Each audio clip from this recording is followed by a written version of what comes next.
Hello dear students, how are you all? I hope you all are doing well. Today we will start our new chapter which is set. Before starting the set, when we talk about the nature, we see many things, many objects in varieties are lie in some collections, some groups like a bunch of keys, or when we talk about the a cattle of heart, it's just like it's a collection.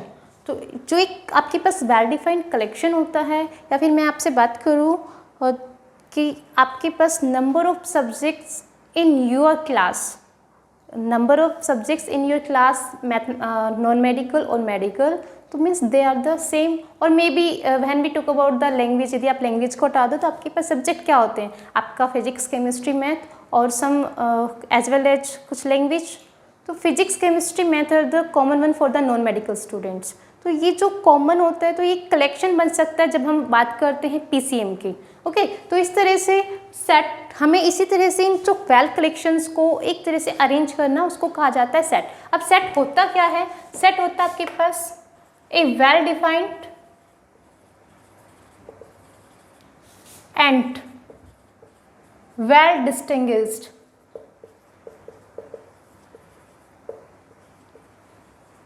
collection of object.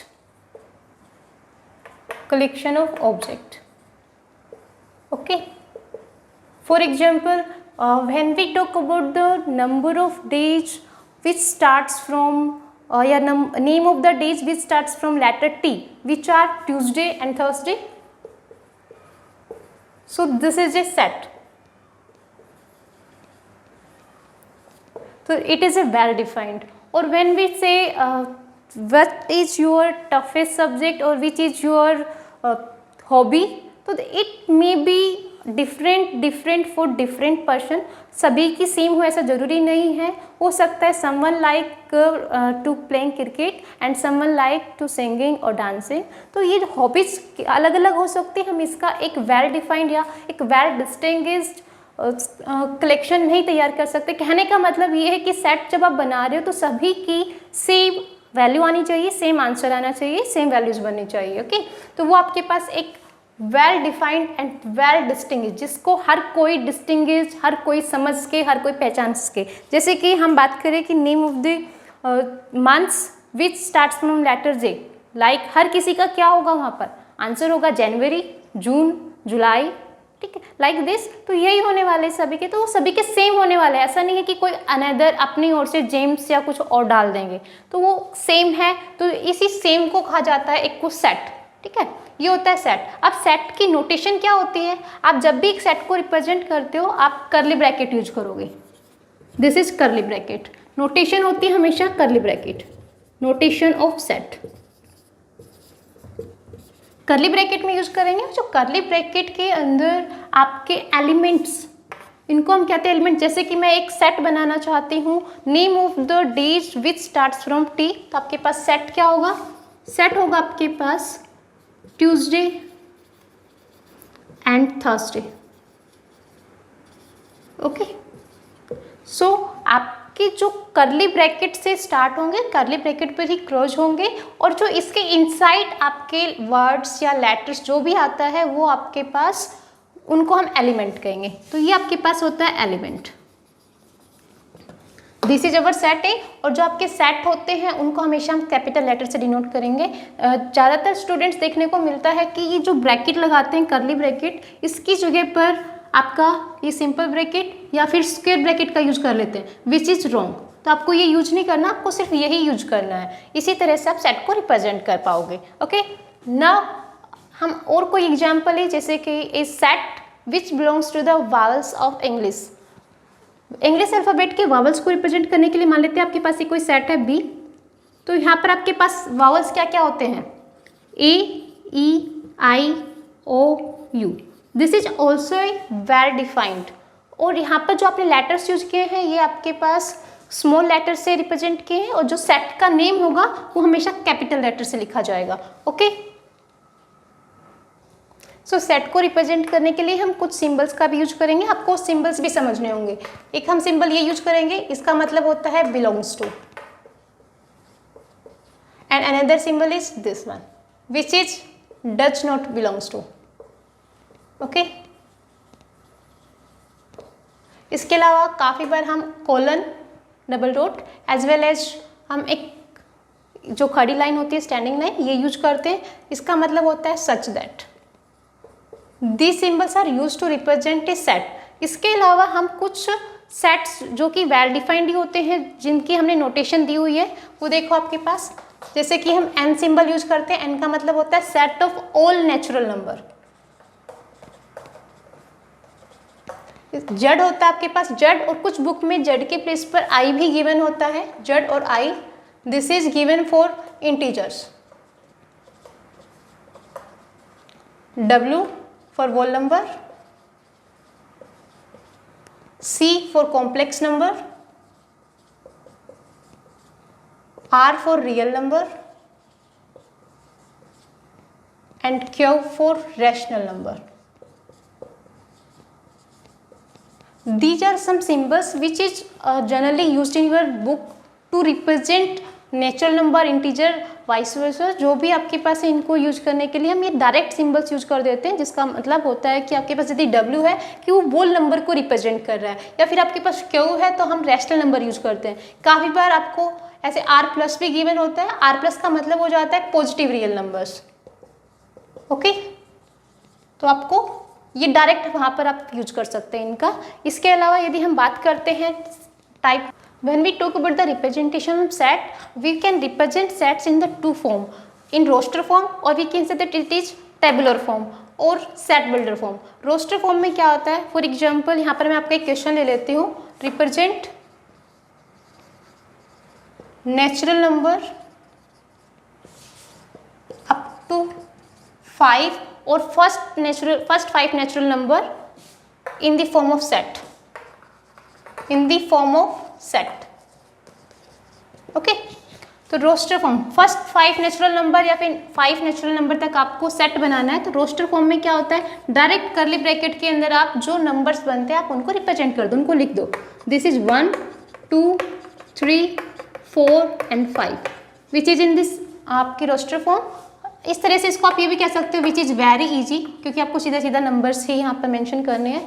When we talk about the set builder form, set builder form में हम बात करें तो set builder form में क्या होगा आपके पास, देखो जैसे कि आपकी क्लास होती है, क्लास के अंदर एक रिप्रेजेंटेटिव होता है जिसको हम कहते हैं मॉनिटर। मॉनिटर क्या करता है, जब टीचर नहीं होता क्लास में तो पूरी क्लास को रिप्रेजेंट करता है, पूरी क्लास को उस टाइम पर संभालता है, चेक करता है। मीन्स वो पर्टिकुलर क्लास उस मॉनिटर की वजह से पहचानी जाती है। हर एक पर्टिकुलर पर्सन को ना पूछते हुए उस पूरी क्लास का डाटा उस पर्टिकुलर बच्चे से पूछ लिया जाता है। तो यह ऐसे ही यहाँ पर हम एक रिप्रेजेंटेटिव ले लेते हैं सेट बिल्डर फॉर्म के लिए। फॉर एग्जाम्पल यहाँ पर हम स्टार्ट करेंगे in the curly bracket which is x, यहाँ पर हम कोलन लगाएंगे।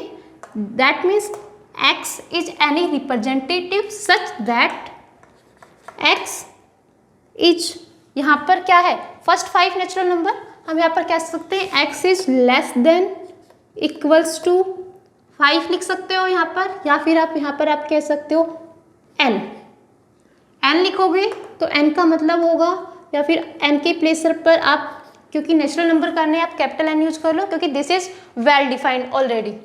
और n आपके पास क्या होना चाहिए, लेस देन इक्वल्स टू 5, या फिर आप इसको यहाँ पर डायरेक्ट 5 भी कर सकते थे, चॉइस इज योर्स। ओके, इस तरह से ये आपके पास सेट बिल्डर फॉर्म होती है।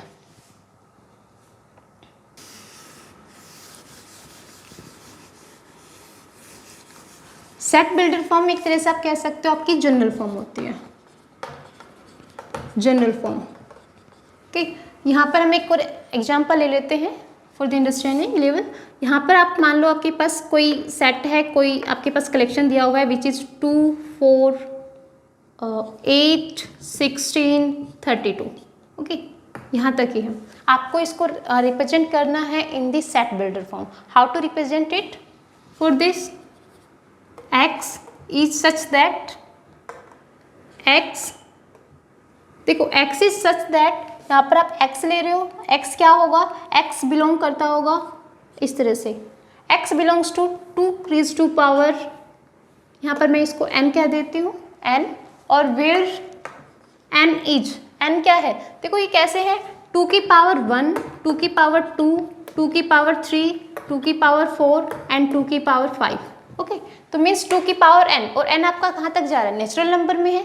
n is less than equals to 5, less than equals to 5, और यहाँ पर आप कह सकते हो 5, which is your set builded form. इसके अलावा आप यहाँ पर ये भी बताओगे कि n belongs to n natural number. Why? Because less than equals to 5 तक ही हम यदि छोड़ दें तो इसका मतलब ये भी होगा कि हो सकता है यहाँ पर 0 भी आ जाए, यहाँ पर -1, -2, -3 भी हो सकते हैं, अप टू इनफाइनाइट. तो हमें तो सिर्फ 2 से 32 तक रिप्रेजेंट करना है, तो ये हमारी एक एक्यूरेट वे होगी. Okay, here we take one another example to convert the numbers or to represent the set in the set builder form, which is like 1, 4, 9 up to 100. Okay, यहाँ पर हमें इसको रिप्रेजेंट करें इन नंबर्स को in the set builder form. यदि हम इसको ध्यान से देखें तो ये आपका 1 का स्क्वायर है, this is 2 square, this is 3 square and which is up to, it means यहाँ पर ये आपके पास 10 स्क्वायर है.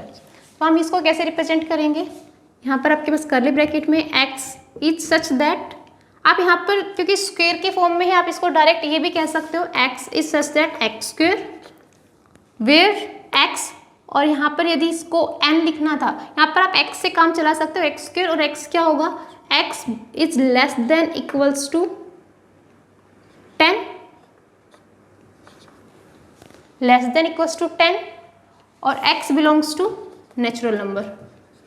ओके, तो ये आपके पास कंप्लीट है. इसके अलावा ऐसा नहीं है कि हमें इसी तरह से ही करना है हर बार. इसके अंदर हम ये भी चेंज कर सकते थे कि यदि कोई स्टूडेंट इस तरह से करना चाहता है, x is less than 11 and x belongs to n, तब भी ये आपका करेक्ट ही रहता है, क्योंकि लेस देन 11 का मतलब 10 तक ही होता है. Okay, now we will talk about some type of set.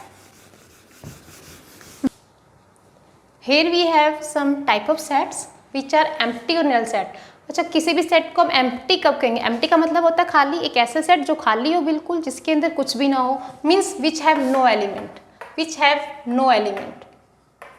Okay, जो आपका एम्प्टी सेट होता है, नल सेट होता है, इसको हम यूजुअली रिप्रेजेंट करते हैं. एम्प्टी सेट मीन्स कुछ भी एलिमेंट नहीं है, कोई एलिमेंट नहीं है, there is no element here, और हम इसको 5 भी बोल देते हैं. 5 का मतलब भी होता है there is no element, null set means. और काफ़ी बार हम इसको ऐसे 5 भी कह सकते हैं. ठीक है, इसका मतलब भी यही है कि ये आपके पास एम्प्टी सेट है, नल सेट है, क्योंकि 5 means nothing.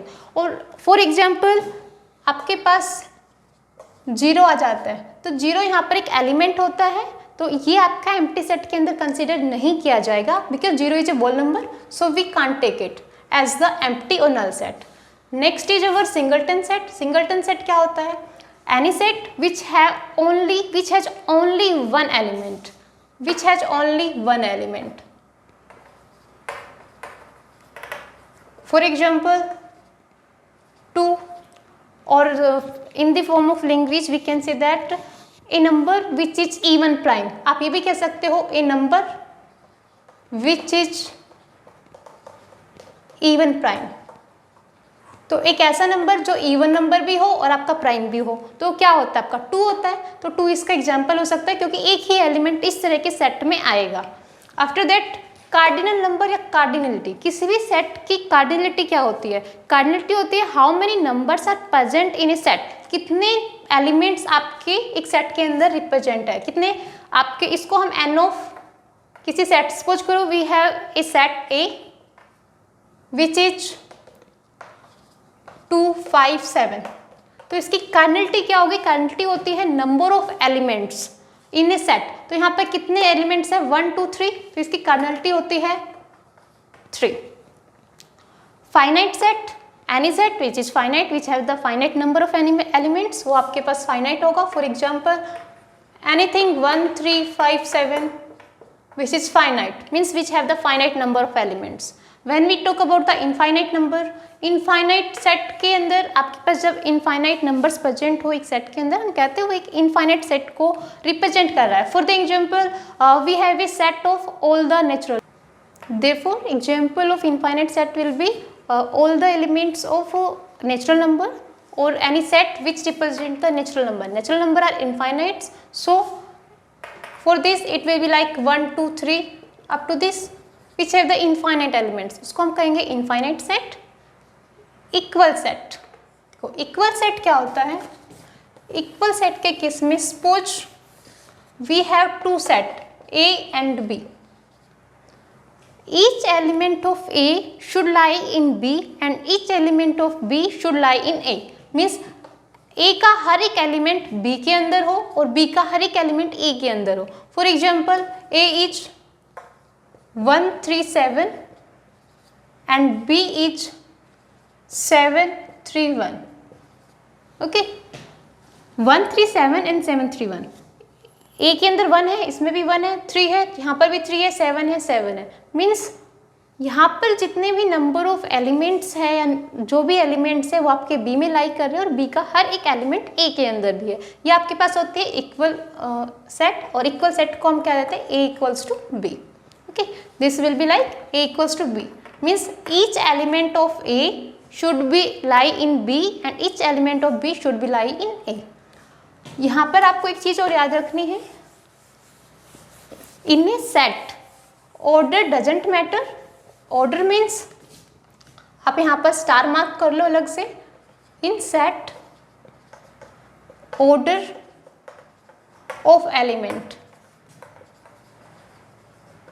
Does not matter, doesn't matter. Means if we have a set 1 3 7 or another is 7 3 1, so both sets are same. Doesn't matter on the order. Order के ऊपर ही depend ही नहीं करता कि आगे आ रहा है या ये पीछे आ रहा है. And second point is in set repetition is not allowed. Repetition does not matter. Repetition of number या repetition of element does not matter. For example, we have a number 1 2 2 3 3 3 4. ये आपके पास एक सेट है A और एक another set दिया हुआ है B which is 1 2 3. तो both the sets are equal or not? देखो जैसा मैंने कहा repetition of element doesn't matter, चाहे कितनी बार भी दे रखा हो. इन द सिंपल फॉर्म हम रिपीटिशन कभी भी नहीं लेते. जैसे फॉर एग्जांपल मैंने स्टार्टिंग में आपको एक सेट बताया था कि name the week days, name the days of week which starting from T which are Tuesday and Thursday. Tuesday को आप चाहे 4 टाइम्स लिखो या 5 टाइम्स और थर्सडे को चाहे आप 6 टाइम्स लिखो या 1 टाइम्स, मीनिंग तो सेम ही है. टी से सिर्फ 2 ही डेज आपके स्टार्ट होते हैं, दी जाता ट्यूसडे थर्सडे. तो रिपीटिशन से कोई फर्क नहीं पड़ता, हम उसको सिंपल फॉर्म में ही लिखना चाहेंगे. जैसे ये आपके पास A है और दिस इज B. आपसे पूछा जाए A और B इक्वल होगा या नहीं, तो इसके लिए देखो हमने यहाँ पर कहा था कि A का हर एक एलिमेंट B में होना चाहिए और B का every element should lie in the A. तो यहाँ पर 1 है, इसमें भी 1 है, 2 है, 2 है, 3 है, 3 है. यहाँ पे चाहे आपने रिपीट किया हो but all the element of A also lie in B. Therefore repetition is not allowed और आप इसको सिंपल फॉर्म में लिख सकते हो 1 2 3. ओके तो these are the equal set. When we talk about equivalent set, equivalent set का meaning होता है कि we have two sets A and B. If we have two set A and B and suppose A is ABC and B is 1 2 3, means number of element of A should be equals to number of element of B. means cardinality should be equal. cardinality यदि equal है दो sets की, that means those sets are equivalent. तो equivalent set और equal set में difference क्या है कि A और B के एलिमेंट भी सेम होने चाहिए, but in case of equivalent element में भी differ but cardinality should be same. So आप यहाँ से एक पॉइंट ये भी मार्क कर सकते हो कि every equal set will B equivalent but vice versa is not true. is not true means हर एक इक्वल सेट आपका इक्विवेलेंट होगा क्योंकि कार्डिनलिटी तो सेम ही होती है उसमें, but her equivalent set equal हो ये जरूरी नहीं है, क्योंकि वहाँ पर आपके पास नंबर ऑफ एलिमेंट सेम हो सकते हैं, बट वो अमाउंट भी, वो आपके पास सेट भी, जैसे कि यहाँ पे हमने कहा था ABC, यहाँ पर 3 है कार्डिनलिटी और अनदर इज 3 5 7, तो ये इक्विवेलेंट तो है बट इक्वल नहीं है। तो every equal set will B equivalent but every equivalent will not be equal. Okay, now we take a question from the exercise which is which of the following are sets। यहाँ पे कुछ statements given है और आपको बताना है कौन सा सेट बना रहा है और कौन सा नहीं बना रहा है एंड व्हाई। फर्स्ट है आपके पास collection of all prime number.